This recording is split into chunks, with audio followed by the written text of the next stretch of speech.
Humarap na sa tanggapan ng NBI ang babaeng sinasabing body double umano ni dating Bamban Tarlac Mayor Alice Guo. Hindi naman natuloy ang arraignment ng dating alkalde sa Tarlac kanina dahil nilipat na sa korte sa Valenzuela ang kasong graft laban sa kanya. Nasa frontline ng balitang yan, si Elaine Fulgencio.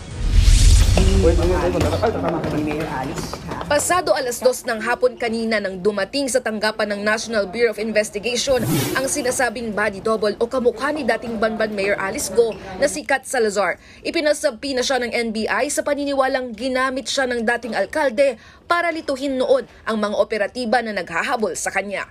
Mula sa pananamit, sa buhok at make-up at kahit sa suot na salamin, kuhang-kuha raw talaga niya ang itsura ni Alice Guo. Sinasabi po niya to her counsel na nandito sila para magpaliwanag o kung ano man ang dapat sagutin sa mga naging issue na particularly doon sa pagiging sinasabi na doppelganger o yung mga pagkakahawig dito sa kay Mayor Alice Guo na para bang ginagamit sa paglilito sa ating mga law enforcers. Naging matipid daw ang sagot niya nang humarap sa NBI pero handa raw silang dumalo sa Senado. Nabanggit niya rin naman na sila ay pupunta sa Senado at doon na lang sila magsasalita.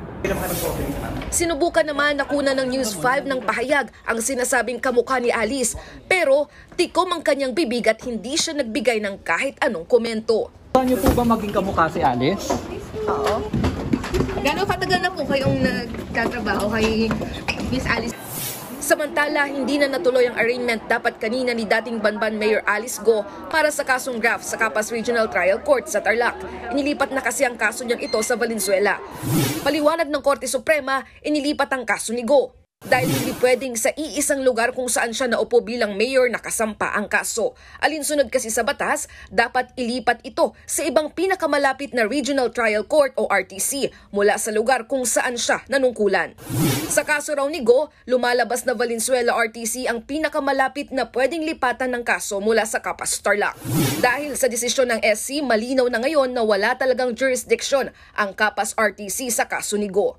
Ibig sabihin, automatic na ring invalid o wala ng bisang warrant of arrest na inisyu nila kay Guo.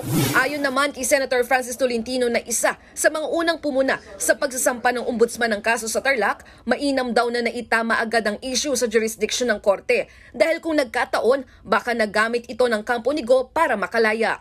Pag mali po yung jurisdiction ng court, yung venue, sa isang criminal case, mali na po lahat yung gagawin. Pag mali sa simula, yung lahat ng errors can be raised for the first time on appeal kahit sa Supreme Court. So mapapawalang sala po si Alice Guo on the basis of a mere technicality. So ngayon, naitama na natin ito, wala na siyang lusot dito.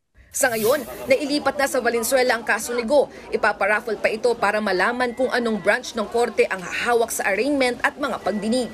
Ang bagong korte rin na mapipili ang magsasabi kung saan na ikukulong ang dating mayor na nasa PNP Custodial Center sa Camp Crame ngayon. Si Senator Riza Hontiveros naman na namumuno sa komite sa Senado na nag-iimbestiga kay Guo, sumulat na sa Valenzuela RTC para hilingin na payagan ulit makadalo ang dating alkalde sa susunod na pagdinig sa susunod na Miyerkules. Nagbabalita mula sa Frontline, Elaine Fulgencio, News 5. Mga kapatid, Lucy Cruz Valdez po, maging maalam at may pakialam sa mga napapanahong balita sa bansa. Tumutok at mag-subscribe sa News 5 social media pages.